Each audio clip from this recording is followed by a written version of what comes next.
Bombastic side-eye, criminal offensive side-eye. Nabi bohong.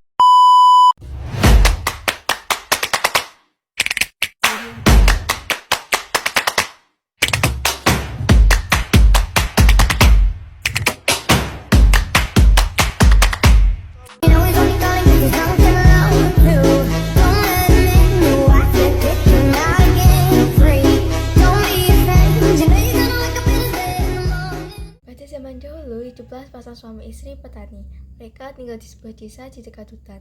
Mereka hidup bahagia, sayangnya mereka belum saja dikaruniai seorang anak. Setiap hari mereka berdoa kepada Yang Maha Kuasa. Mereka berdoa agar segera diberi seorang anak. Suatu hari, seorang raksasa melewati tempat tinggal mereka.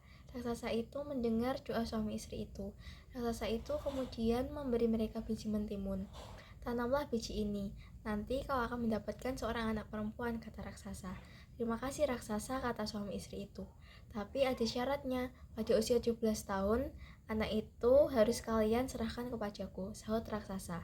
Suami istri itu pun sangat merindukan seorang anak. Karena itu tanpa berpikir panjang, mereka setuju. Suami istri petani itu kemudian menanam biji-biji mentimun itu. Setiap hari mereka merawat tanaman yang mulai tumbuh itu dengan sebaik mungkin.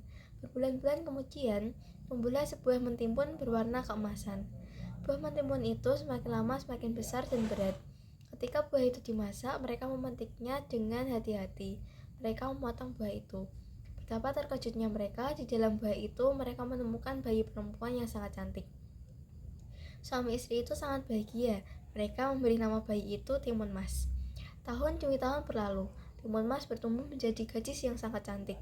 Kedua orang tuanya sangat bangga kepadanya.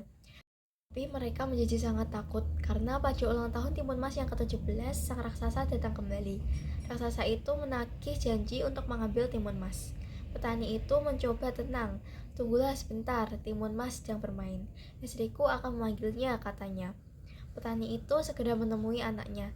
Anakku, ambillah ini, katanya sambil menyerahkan sebuah kantung kain. Sekarang larilah secepat mungkin, katanya.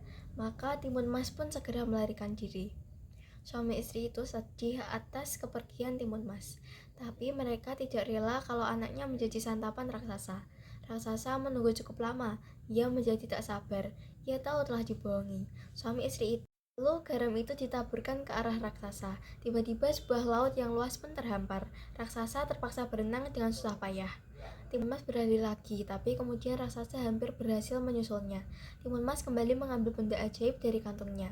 Ia mengambil segenggam cabai. Cabai itu dilemparnya ke arah raksasa. Seketika pohon dan ranting dan duri yang tajam memperangkap raksasa. Raksasa berteriak kesakitan. Sementara Timun Mas berlari menyelamatkan diri. Tapi raksasa sungguh kuat. Ia lagi-lagi hampir menangkap Timun Mas. Maka Timun Mas pun mengeluarkan benda ajaib ketiga. Ia menebarkan biji-biji mentimun ajaib. Seketika tumbuhlah kebun mentimun yang sangat luas. Raksasa sangat letih dan kelaparan. Ia pun memakan mentimun yang segar itu dengan lahap. Karena terlalu banyak makan, raksasa pun tertidur. Timun Mas kembali melarikan diri. Ia bertahan sekuat tenaga. Tapi lama-kelamaan tenaga habis. Lebih celaka lagi karena raksasa kebangun dari tidurnya. Raksasa lagi-lagi hampir menangkapnya. Timun Mas sangat ketakutan. Ia pun melemparkan senjatanya yang terakhir. Segenggam terasi ujang. Lagi-lagi terjadi sebuah keajaiban. Sebuah danau lumpur yang luas terhampar. Raksasa terjerembab ke dalamnya. Tangannya hampir menggapai Timun Mas, tapi danau lumpur itu menariknya ke dasar. Raksasa panik, ia tak bisa bernafas, lalu tenggelam. Mas lega karena telah selamat. Timun Mas pun kembali ke rumah orang tuanya. Ayah dan ibu Timun Mas merasa